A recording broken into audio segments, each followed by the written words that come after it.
this is Gamma Gator here. It's been quite a bit since the last time I posted one of these edited videos, and I feel like I really gotta do my duty to actually finish on reviewing the rest of the Brave animated series, at least until we actually get confirmed news about Season 2. So, the next two episodes we're going to be talking about here is episodes 3 and 5. These two focus on the unique being that is twisted and turned over to the humans as a bargaining chip for the dragons, Dragon Girl. There's a sense of nuance given how she came to be by union of a brave whose main purpose was slaying dragons and the blue dragon of the mountains. She's a 17-year-old girl who's more comfortable in identifying herself as a dragon more than a human due to the horrible actions humans have done to their people. The idea for her arc is of being someone who could remove the shackles of hate for her two heritages is a simple but great one to have as a protagonist perspective. Speaking about shackles, that is how she is captured by flying troops led by Loyalty Brave to get the girl as a political hostage for the dragons to cower before the Braves. The devious plan is conducted by the current king of the Brave Kingdom, who hides his drive for total opposition with a kind facade as to look different enough from the War King. Seeing more negotiations, sacrificing more and more integrity for the safety of Dragon Girl from the dragons by having their queen willing to let go of her title to Dragon Killer Brave to give a convincing compromise that could let the Brave Kingdom get more without needing his daughter as a hostage.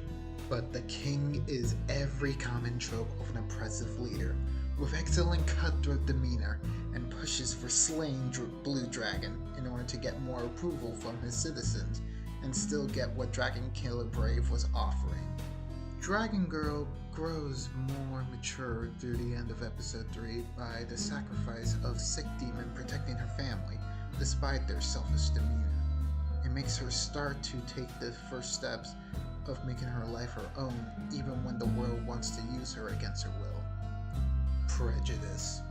We have seen little bits of this issue during the Goblin episode, but it is further expanded upon through the perspective of the abuse here in episode 5. Seeing how powerless this hybrid is to the pressure of malicious humans who want her to do depraved things, just so they can feel accomplished getting the outsider to act like them. Be a proper brave, if you will. This is why the display could be quite real for those who undergo this treatment in real life. Then Chief Brave, son of the fallen Black Brave from the prologue, arrives to interrupt the harassment and takes the girl away from them for an enlightening discussion. Chief Brave shows himself to be one of the most respected and accomplished warriors of the Brave Kingdom, but yields at every opportunity to kill a demon for unknown reasons to the Braves. He enters the cave without his armor on due to the surveillance camera put there, and so the young girl in him won't be shown to associate with one of the 4 demon generals here, Desire Queen. She retells the tale of an ancient group of exiled spellcasters trying to migrate to a new land to call their own. The tale turns bloody as they soon succumb to cannibalism as they freeze in the mountain caves with little to no food.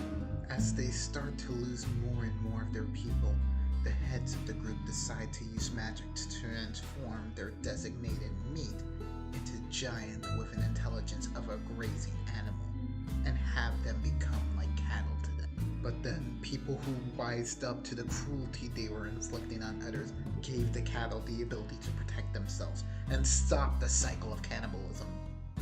They took to create an enchantment spell that was fueled by their unconscious rage, which transformed them to the first of their current kind, dragons. When I first saw this, I was surprised. No, dumbfounded by this revelation. It felt even worse than just seeing the reality of a serious show like Attack on Titan, due to how messed up history can be with people with magical abilities to be able to do this. And then the irony of the dragons with the revolutionaries crossing the mountain to find grassland just the next mountain over has the sense of futility for all this conflict and death. The dragons, still fueled with the wrath granted to them by that spell, decide to go forth and rampage against other villages as they can't calmly do nothing after all they fought for to get to this point.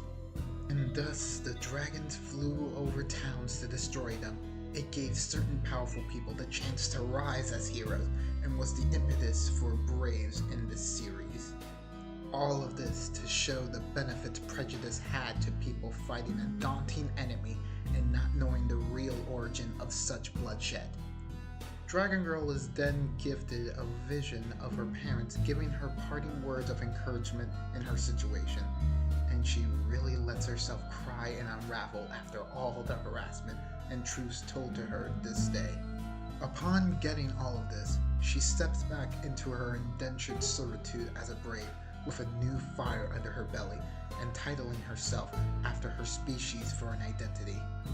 Such a move shows the burden of responsibility she has been thrusted to, and is now a symbol to be abused by the higher powers of human, but also a symbol of strength, combining the qualities of both dragons and humanity. That's how much I love this episode. It's easily my favorite exposition episode of this series, and I hope we can get some real progress with our conflicts in the upcoming season 2.